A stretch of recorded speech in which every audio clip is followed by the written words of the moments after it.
আসসালামু আলাইকুম। দেখতে পাচ্ছেন ডিস্ট্রিবিউশন বোর্ডে আমরা কাজ করতেছি। তো ডিস্ট্রিবিউশনে কাজ করার সময় এই বেকারগুলা ডিবি বেকারটা আমরা কীভাবে লাগাই, তো মেইনল্যান্ডটা পড়তে অতি ফাস্ট লাগবে ডিবি বেকার থেকে আউট হবে এসপি বেকারে। তো বিভিন্ন লোডের বেকারগুলো এখানে দেওয়া হয়েছে। তো এখানে দেখতে পাচ্ছেন 20 আছে 2টা, 10 আছে 3টা, রুম 2টা। তো এখানে এসির লাইন আছে। তো এই লাইন লোডগুলো কীভাবে আমরা দিই সেটা দেখুন। এই যে এইভাবে লাইনগুলো কাজ করতেছিলাম আমরা। তো ওটা ড্রেসিং করানো হয় নাই, ড্রেসিং করে কাজ চলতেছে। তো দেখতে পারলেন যে কাজগুলো আমরা কীভাবে করি।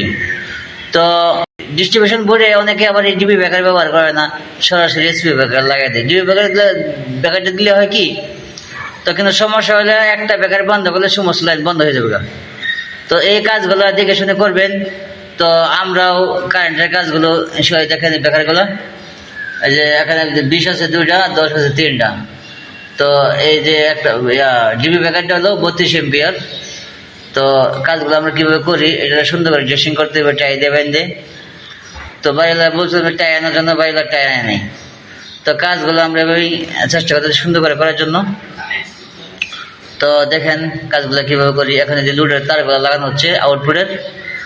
তো দেখতে পারলেন কীভাবে কাজগুলো করা হয়। তো ভিডিও যদি ভালো লাগে লাইক শেয়ার কমেন্ট করবেন, তো জানাবেন কাজগুলো কেমন আপনাদের কাছে, ভালো হয় কি না খারাপ হয়। তো আমাদের কাছে জানান, তো আমাদের খুব ভালো হয়। তো আমরা ভিডিওগুলো সেভাবে করবো।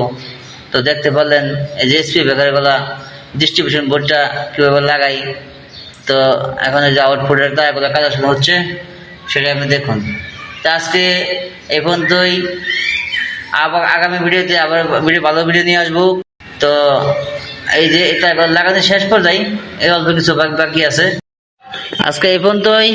ভিডিওটা দেখলেন, সবাই নিরাপদে কাজ করবেন, দেখে শুনে কাজ করবেন। সবাই ভালো থাকবেন। আসসালামু আলাইকুম।